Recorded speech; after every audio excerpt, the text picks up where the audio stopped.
Step quietly into the garden. It is night. The city of Jerusalem still hums faintly in the distance, but here, among the ancient olive trees, the world feels suspended. The air carries the scent of earth and crushed leaves. The moon hangs pale above, casting long silver shadows across the ground. You can feel it before you understand it. Something heavy is pressing into the silence. The disciples are nearby, their footsteps slower now. The Passover meal has ended. Words have been spoken that none of them fully grasp. Promises. Warnings. A betrayal foretold. But here in Gethsemane, the weight shifts. The olive trees twist upward like silent witnesses. Their trunks are thick, scarred by centuries of wind and sun. Their roots run deep into the soil, anchoring them against storms long forgotten. Tonight, the storm is not in the sky. It is within. You walk with them deeper into the garden. The others remain behind, uncertain but obedient. Peter, James, and John follow a little farther. The night air grows cooler.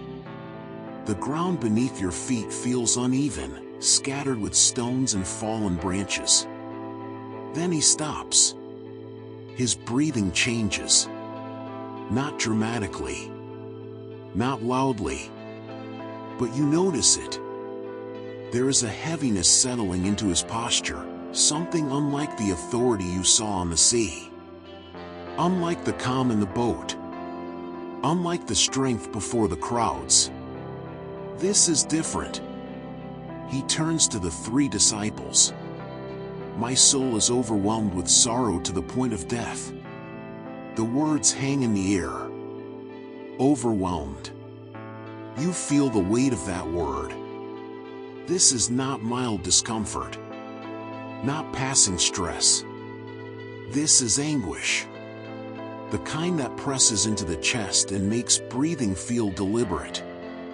The kind that narrows the world until only the burden remains. You begin to understand something unsettling. The one who calmed the storm is now facing one within himself. He asks them to stay awake, to watch, to pray.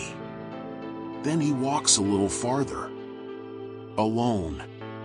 The distance is not great, just a stone's throw, but it feels vast. The moonlight catches the curve of his shoulders as he moves away. You sense that what is about to happen cannot be shared fully. You follow at a distance. Close enough to see.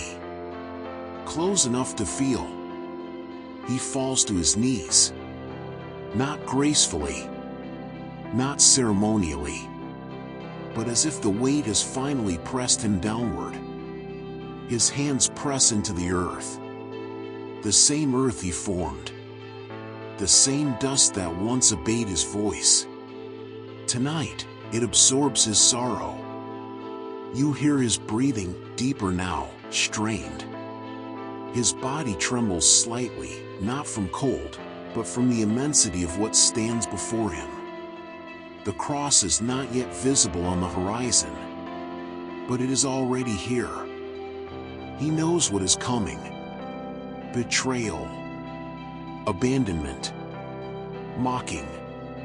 Pain. Isolation. The crushing weight of sin, not his own, but the world's. And in this garden, under this quiet sky, anxiety does not whisper. It roars.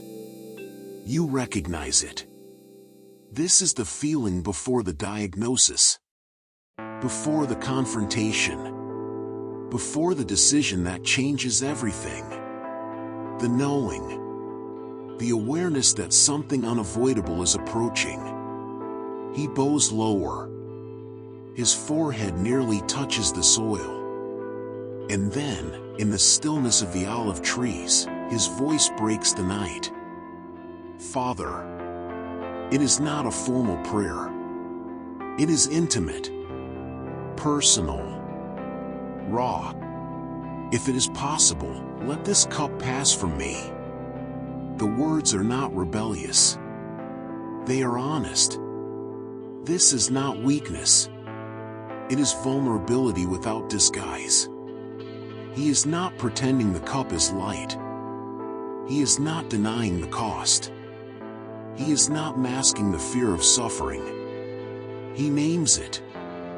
He faces it. He feels it fully. You see his shoulders shake. Scripture tells us his sweat became like drops of blood falling to the ground. The anguish is not metaphorical. It is physical. The body responds to pressure too great for language. And suddenly, the myth that faith erases anxiety collapses. Here in this garden, the Son of God experiences anguish so intense it alters his blood vessels. He is not numb. He is not detached. He is not floating above the moment in divine immunity. He is fully present, fully aware, fully human. And the cup remains. The night remains. The cross remains. You feel your own chest tighten. Because you know this garden. You have stood here before. In different forms. A hospital waiting room. A silent bedroom at 2 a.m. A decision you do not want to make. A future you cannot avoid. And like him, you have whispered, if it is possible, take this away. Change this outcome. Move this burden. Remove this cup. The olive trees stand unmoving, ancient and patient. The sky does not split open. The earth does not tremble. He remains kneeling, breathing, waiting. The silence stretches. And in that silence, you begin to realize something profound. Faith is not the absence of desire for relief. It is what comes after the desire is spoken. He lifts his head slowly. Tears mix with sweat. Moonlight reflects in his eyes. The cup has not disappeared. The future has not shifted. But something inside him is preparing to choose. And the garden holds its breath. The night does not answer. The olive branches sway gently above him, but no voice breaks through the sky. No thunder. No radiant interruption. No immediate rescue. Only silence. You remain there, a quiet witness beneath the pale moonlight, watching the weight of eternity rest upon his shoulders. He has asked, if it is possible. The question still hangs in the air. But heaven does not respond with removal. The cup remains. And this is where the struggle deepens. Because unanswered prayer is often heavier than suffering itself. He rises slowly from the ground, his knees pressing against soil dampened by sweat and sorrow. His breathing steadies for a moment, but you can see it in his eyes. This is not resolved yet. This is the space between request and surrender. He walks back toward the disciples. They are asleep. The three who promised loyalty. The three who walked closest. The three who witnessed miracles and glory on mountaintops. Sleeping. Their breathing is slow and unaware. The world has not ended for them. The weight pressing on his chest is invisible to their dreams. You feel the sting of it. When you are overwhelmed, and no one understands. When the burden is too sacred to explain. When even those closest to you cannot stay awake in your hour of anguish. He speaks gently. Could you not watch with me 1 hour? There is no harshness in his voice. Only sorrow. Then he says something that reaches across centuries. The spirit is willing, but the flesh is weak. He knows. He understands human limitation. He does not condemn their exhaustion, but he turns again toward the deeper struggle. Back into the garden. Back into the silence. Back into the place where surrender must be chosen. He kneels once more. The soil welcomes him again. This time the words come slower, more deliberate. My Father, if this cannot pass unless I drink it. The sentence lingers. If this cannot pass. The possibility of escape fades. The reality of suffering sharpens.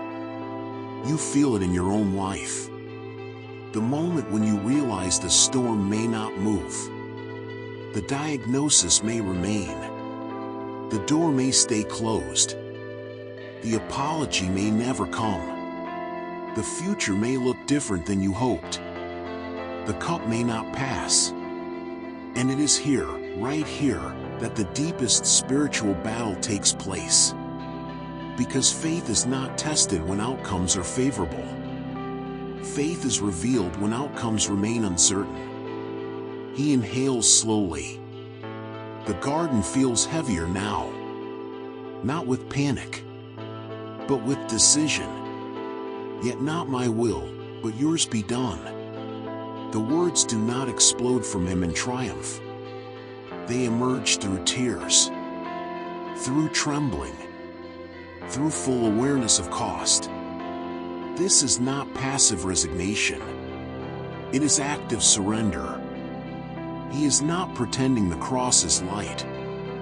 He is choosing obedience while feeling the weight of it. You begin to see something extraordinary. Courage is not loud. Surrender is not weak. Peace is not automatic. It is chosen. In the silence of heaven, when no answer comes, he does not withdraw. He does not harden. He does not rebel. He aligns. And alignment, even through anguish, begins to calm something deeper than fear. The sky remains quiet. But something within him shifts. Not because circumstances changed, but because his will has united with the Father's. And suddenly, the silence feels different. Not empty. Not absent. But sacred. The cup is still there. The betrayal is still approaching. The soldiers are still on their way. But the turmoil within begins to settle. Not because the storm outside has ended, but because the war inside has been surrendered. You realize something profound in this moment. Peace is not found when heaven shouts. It is found when you trust in the silence. The olive trees stand still. The moon continues its slow journey across the sky. And in this garden, surrender becomes strength. The silence of heaven was never abandonment. It was invitation. Invitation to trust beyond understanding. Invitation to obedience beyond emotion. Invitation to peace beyond control. He remains kneeling for a moment longer. Breathing. Steady now. Resolved. The anguish has not vanished completely. But it no longer commands him. The will of the Father does. And that changes everything. The garden is still. But something unseen is moving. He remains kneeling, breath steady now, shoulders no longer shaking with the same intensity. The decision has been made. The will has been aligned. The surrender has been spoken. And in that surrender, heaven finally responds. Not with removal, not with rescue, but with presence. Scripture tells us that an angel appears to strengthen him. Not to carry the cup, not to take the cross, not to rewrite the future, to strengthen. You cannot see the full form of that presence, but you feel it. The air changes. The weight of despair that pressed so heavily upon him moments ago begins to lift, not because the suffering disappears, but because strength arrives. There is something profoundly comforting about this. Heaven may be silent in decision, but it is not absent in support. The angel does not erase the pain. It fortifies the heart. You sense light where there was only shadow before. Not a blinding radiance, but a steady glow, like dawn preparing itself beyond the horizon. He lifts his head again. There are still tears on his face, but they are different now. Not tears of dread. Tears of surrender completed. The cup is no lighter, but his spirit is stronger. You begin to understand something that anxiety often hides from you. God does not always remove what frightens you. Sometimes He strengthens you to walk through it. The olive trees still cast long shadows across the ground. The night is not over. The soldiers are already moving through the darkness toward this very place. But He stands now, fully, not dragged forward, not forced. He stands willingly. There is a quiet authority in His posture again, not the commanding authority of calming seas, but the interior authority of someone who has already won the deeper battle. The disciples are still sleeping. You walk with Him back toward them. He does not wake them with frustration now. He speaks calmly. Rise. Let us go. The betrayer is near. There is no hesitation in His voice. No tremor. No trace of the internal storm that shook him earlier. What changed? Not the circumstances. Not the outcome. The cross is still ahead. Pain is still coming. Abandonment is still near. What changed was surrender. And surrender opened the door to strength. You feel this in your own life. There are moments when you beg for escape. Moments when you plead for the storm to end. Moments when you whisper, if it is possible. And sometimes the answer is not removal. It is reinforcement. Not a different path, but deeper courage. Not the elimination of the cup, but the ability to carry it. This is where peace becomes more than calm emotion. It becomes grounded trust. The angel's presence lingers, though unseen now. The strengthening remains. He walks forward into the night, not because he feels no fear, but because fear no longer governs him. The soldiers' torches flicker through the trees in the distance. The sound of armor and footsteps grows louder. This is the moment the world would call defeat. But heaven sees something else. Victory already unfolding. Because the true battle was never the arrest. It was never the trial. It was never even the cross. The true battle was here. In the garden. In the silent choice. In the whispered surrender. And that battle has been won. The anxiety that crushed his chest has been transformed into resolve. The anguish that pressed him into the earth has become obedience rising from it. And as you stand in the garden, watching the approaching lights, you realize something sacred. Strength does not come from control. It comes from trust. The shadow remains, but it no longer frightens you. Because you have seen what happens inside surrender. He steps forward to meet those who come for him. Not as a victim, but as a willing offering. The olive branches sway gently above, as if bowing to the courage they have just witnessed. And in the quiet between heartbeats, you understand. Peace is not always found in escape. Sometimes it is found in endurance strengthened by heaven. Now leave the ancient garden and return to your own. Not a place of olive trees and moonlight, but the quiet interior space where your fears gather. You may not be facing a cross tomorrow, but you are facing something. A conversation you dread. A responsibility that feels heavy. A season of uncertainty. A burden you did not choose.